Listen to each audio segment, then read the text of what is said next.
قند شیرین امروز سیل کنید ما چی جور کردیم. آش سبزی ایرانی درست کردیم. رنگرو رو سیل کو چقدر خوبش شده. بچه‌م امیال میگفت چطور شده؟ محمد رضا چطور گفتی؟ چطور شده مادر؟ دوباره بگو. میگه عالی.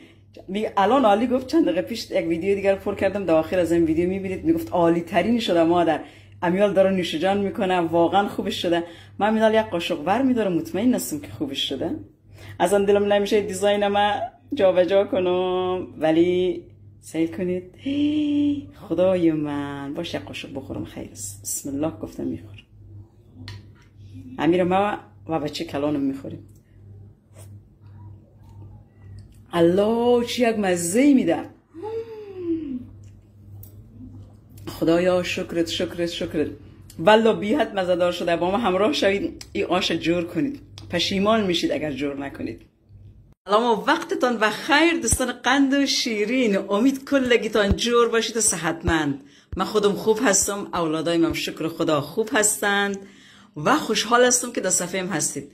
خیلی ها از ویدیوی رشته آش ماکارونی نه امروز چون میخوام رشته آش درست کنم رشته آش ندانم آمد باش آش ماکارونی که جور کردم خیلی ها در صفحه من اضافه شدید. بسیار خوش آمدید. دوستتان دارم بی حد. و من امروز قصد دارم براتون رشته آش ایرانی درست کنم. خیلی ها از من تقاضا کرده بودید که سکینه خانم یک رشته آش جور کن. اینال من جور میکنم چون هموطنای من مطمئن هستم این آش بسیار دوست دارن. البته ایرانیای نازنین که خودتان نام خدا بلد هستید. بازم من اگر دهی آشی که امروز جور میکنم اشتباهات اگر داشتم باز برای من کامنت کنید. بسیار خوش میشم. اینال با ما همراه باشید که مواد لازم براتون بگویم چه چیزهایی لازم است. من مواد اصلی رو بیشتر براتون اینجا میگم. ببینید عدس لازم است، لوبیا لازم است، بعد نخود لازم است، رشته های آش یک بسته لازم است و پیاز 3 دانه. البته من اینجا پیاز ریختم باز براتون میگم 3 عدد پیاز لازم است. دیگه سبزیش من چون ترکیه زندگی میکنم سبزی آش کامل پیدا نکردم. فقط اینجا جعفری دارم، گشنیز دارم و نامش چی است؟ پالک یا اسفناج دارم. سبزی کامل آش فرق میکنه. داخلش چی هم داره؟ گندنه یا ترم داره. بعد دیگه براتون بگم گشنیز داره. خب من اینا رو دسترسی نداشتم. یک کار کنید دوستای عزیز، هیچ دقیقش نشوید که کل سبزی ها رو دارید یا ندارید. مطمئن هستم بدون سبزی کامل هم مزهش 100 چند میشه. اصلی است که عشق بورزید در غذایتان. براتون قول میدم اتو مزه‌دار شوه که از مزهش سیر نکنید.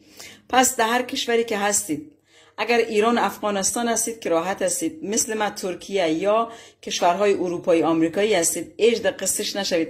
هر کدام از سبزی ها رو که داشتید اضافه کنید. بازم مزه‌دار میشه. تکرارا براتون میگم. اینال با ما همراه شوید تا این آش مزه‌دار ایرانی رو درست کنیم. پیاز رو ببینید من سرخ کردم. یک چند دانه سیرم اضافه کردم. باش من زیر گاز زیاد کنم. سیرم یک کمک تفت بدین. کمی بوی خامیش گرفته شود. الان وقتش است که چی اضافه کنی؟ زردچوبه اضافه میکنم من. یک قاشق زردچوبه. قاشق البته چی بود؟ مربا خوری. کمی هم مرچ سیاه. منظورم فلفل سیاه هست. من یک کمک مرچ سرخ هم اضافه میکنم که تند و تیزتر شود. من تند بسیار خوش دارم. آش که تند و تیز نباشه به نظر من مزه نمیده.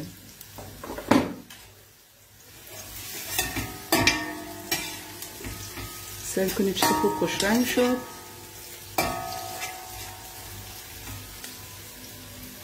من اینال سبزی خود اضافه میکنم. کاش من کامرا ریز رو پس بگذارم که سعی معلوم شد. سبزی ها رو ببینید من همراه دیستم ریزه کردم. کل لگیش رو ریز کردم. بسم الله خود اضافه میکنم. من یک چیز براتون دوستان عزیز الان میگم. حتما همراه چاقو ریزه کنید. در میکسر و تو چیزا نپرتین که هیچ خوبش نمیشه. بسم الله آب جوش یک کمک اضافه میکنم من.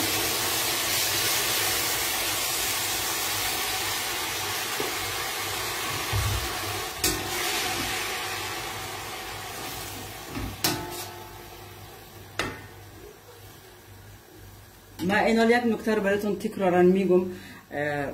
سبزیایتون حتما با چاقو ریزه کنید. من نزدیک چند سال پیش 7 سال افغانستان بودم، باش حساب کنم یک 5 سال اینجا هستم. نزدیک 12 سال پیش من از ایران برآمدم رفتم افغانستان. او وقتی که من برآمدم نو چی برآمده بود در ایران؟ دستگاه چی؟ سبزی خورد کن. به نظر من اصلا خوب نیست، درست کار را راحت میکنه، ولی او چیزی که همراه دیس ریزه شود، او چیزی که همراه چاقو ریزه شود، به نظر من مزهش فرق میکنه که داخل دستگاه بندازید. تکرارا براتون میگم که با چاقو ریزه کنید که مثل قدیمی ها شود، مزه‌دار و عالی. مقدار آبی که اضافه کردم دیدید. من یک کمی دیگه اضافه میکنم چون آش آب زیاد لازم داره. هرچند که لوبیا و نخود آبش ما گرفتیم، اونم اضافه میکنم. من الان نمک اضافه میکنم. نمک اضافه کنید که خوش‌طعم میشه و غذایتون از اول اضافه کنید.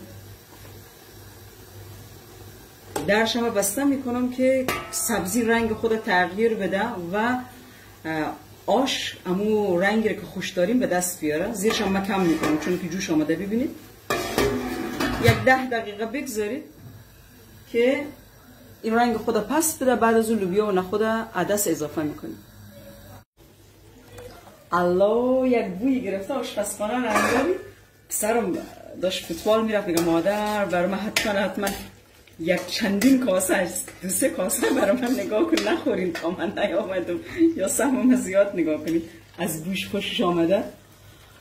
بعد اینا ما براتون میگم چی کنید. خب این سبزی اینا ما چی اضافه میکنیم. من مقدار عدس و لوبیا و عدس ما براتون میگم. نگاه عدس هم میریزم با هم آبش میریزم.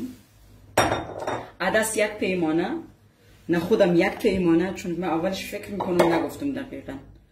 لوبیا قرمزم 1 پیمانه. ببینید حتی میتونید لوبیا چیتی اضافه کنید یا لوبیا سفید اضافه کنید، فرق نمیکنه. سعی کنید کم کم داره رقم آش میشه. من این آش اینقدر دوستم زیر گاز ما زیاد میکنم. آب لوبیا و نخود ما دور نمیندازم. ببینید دوستان عزیز، من یک نکته دیگر الان براتون میگم. لوبیا و نخود که جوشاندین داخل، وقتی که جوشاندین من در یک بخار یا سودپز جوشاندم، نمک بزنید. لوبیا و نخود عدستان که با نمک پخته شود اتر طعم خوشایندی آشتان میگیره. این هم یک از فوتوی کوزه‌گریش. ببینید من آبش هم دور نمیندازم. بسم الله گفته اضافه کنم.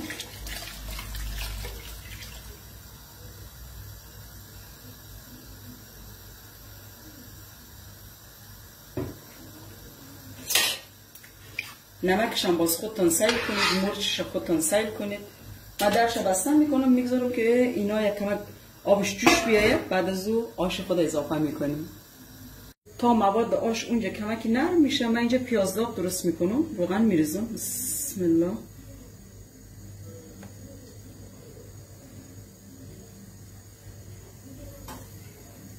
پیازا رو ببینید من نگینی خورد کردم، اینم اضافه میکنیم.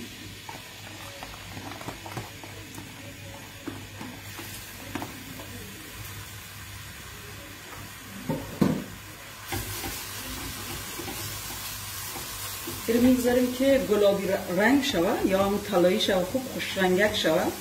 آخرم 1 قاشق زردچوبه اضافه میکنیم.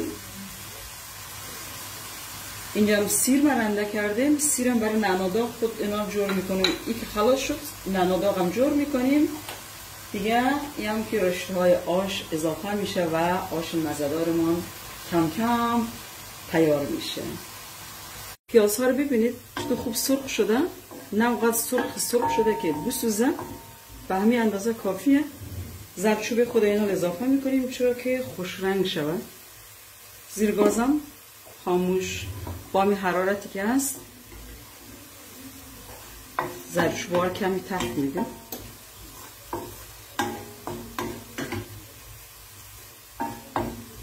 سیل کنید چطور خوب خوش رنگ شد. یه از پیاز داغمون من میخوام چی جور کنم الان؟ نعناداغ جور کنم. بسم الله. گفت روغنش میریزم. من نعناداغ زیاد دوست دارم، روغن زیاد میریزم چون رشته آش بدون نعنا داغ والله مزه نمیده. سیر خودم اضافه میکنم. البته میتونید بدون سیرم درست کنید، ولی من میخوام طعمش بهتر شود و مزه بهتر بگیره، چون که مقدارش میخوام به آش بریزم.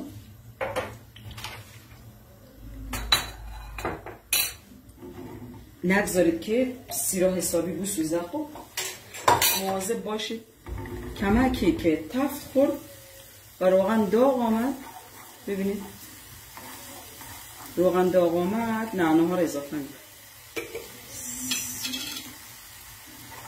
چون ظرف داغ بود از قبلش، سرخ زود داغ آمد. نعنام اینجا آماده است. این نعنا واقعا عالی است. ترکیه نعنایی که خشک میکنن واقعا تازه و تمیز است.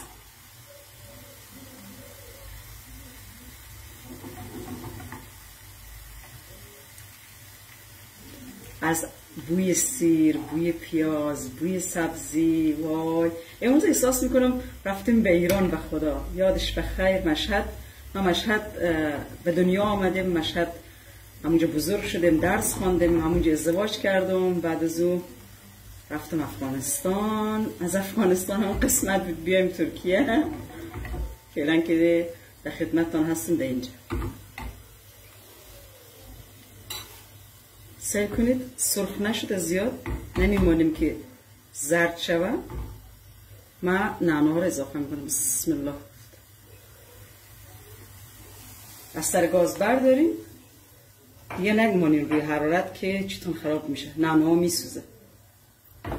یه از نعنا داغ، چی یک بخاری، چی یک بوی. الله خدای شکر شکر شکر به این همه نعمت، واقعا شکر. اینا چیکار میکنیم؟ من براتون میگم. من مقداری از نعنا داغی که درست کردم، همه‌اش نه، مقدارش میریزم اینجا که طعم آش از صد چند میکنه. 2 قاشق مریختم. از پیاز داغی هم که جور کرده بودیم، از پیاز داغم من چند قاشق میریزم. چه خوش رنگی شده، سیر کنید. واقعا شکر به این همه نعمت خداوند که بی حد و حساب است. شکر شکر شکر، واقعا شکر. ما مخلوط میکنم. ببینید اینا رو خودتون متوجه میشید که آب ازی بس است یا که نه. به نظر من آب جوش کنار دستان بگذارید. من که آب جوش دارم، اینا رو من رشته ها رو اضافه میکنم. بسم الله.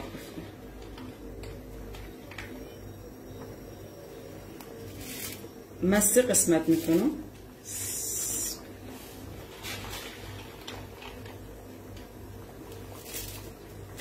البته هیچ آشی رشته آش اصفهان نمیشه. اصفهان واقعا رشته آشش عالی است. امیم به خیالم که از اصفهان بود، من دقت نکردم، چون ما ایران مشهد که بودیم رشته آش اصفهان در مشهد واقعا عالی بود. اگرم نداشتین خودتون میتونین جور کنید. اگر طرز تهیه همی رشته های آش خانگیش هم خواسته باشید، من بلد هستم، بسیار آسان است. خواسته باشید من اونم براتون جور میکنم. من درش بسته میکنم که همین رشته خود نرم کنم و لعاب بندازه. آشمان تیار است. اینا رو میرم سیر ماستش هم تیار میکنم. والله شود چه شود. رشته های آش من 15 دقیقه ماندم که بجوشه و نرم شود. سیل کنید چه یک آش شده. جایتان واقعا خالی، فوق العاده شده. اینالی روش ماست و نعنا داغ خود با پیاز داغ خود میریزیم، تزیین میکنیم، نوش جان میکنیم. جایتون واقعا خالی. در این روزای زمستان بسیار مزه میده. حتما جور کنید که از مزهش سیر نمیشید. آش ببینید من دیزاین دادم. الله چقدر مقبول شده. کی قبول نداره که مقبول نشده؟ والله مقبول شده. مطمئن هستم که شما هم قبول دارید. مزهش چطور شده محمد رضا؟ عالی. اللهم صدقه. چند دقیقه پیش چی گفتی؟ عالی ترین. بچه میگه عالی ترین شده. ات خوبش شده. والله جای تک تکتان خالی. خیلی مزه‌دار شده. من یک چند قاشق هم خوردم سر دگ ولی تزیین شده نخوردم. این تزیین شدهش مطمئن هستم 100 چند مزه میده. حتما جور کنید و در روزا لذت ببرید کنار فامیلتان. یک بهانه میشه آش. مطمئن هستم گپ بزنید، همراه هم دیگه صحبت کنید و بهترین زندگی بر خودتان رقم بزنید به همین آسانی. کسی که سابسکرایب نکردید سابسکرایب کنید و به دوستاتون معرفی کنید. بسیار خوش میشم برایتان این حال باز نشان میدم که چه رقم شده. سیل کنید، غلظت سیل کنید، الله رنگ روی سیل کنید. خدای ماسته بگیر، نعنا داغه بگیر، کدامشه بگیرم. اتو خوشمزه شده. یک قاشق هم یال خوردم.